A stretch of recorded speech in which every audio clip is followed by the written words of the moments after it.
शेतकऱ्यांचा लढा, पूरबाधित नागरिकांचा आवाज आणि आमदार अरुण अण्णा लाड यांची न थकणारी झुंज. अलमट्टी धरणाच्या उंचीवाढी विरोधात सुरू असलेल्या लढ्याला अखेर मोठं यश मिळालं आहे. शेतकरी, पूरबाधित नागरिक आणि सर्वपक्षीय संघर्ष समितीने एकत्र येत आयोजित केलेल्या चक्काजाम आंदोलनाला मिळालं आहे प्रचंड जनसमर्थन. हजारोंच्या संख्येने लोक रस्त्यावर उतरले आणि सरकारच्या धोरणाविरोधात एक ठाम आवाज उठवला. या जन आंदोलनाची दखल घेत अखेर राज्य सरकारला पुढे यावं लागलं. 21 मे 2025 रोजी मुंबईत विशेष बैठक आयोजित करण्यात आली आहे.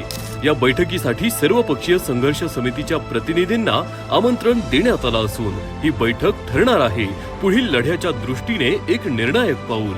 हा विजय आहे लोकशक्तीचा, हा विजय आहे संघर्षाचा आणि हा विजय आहे आमदार अरुण अण्णा लाड यांच्या निष्ठावान नेतृत्वाचा.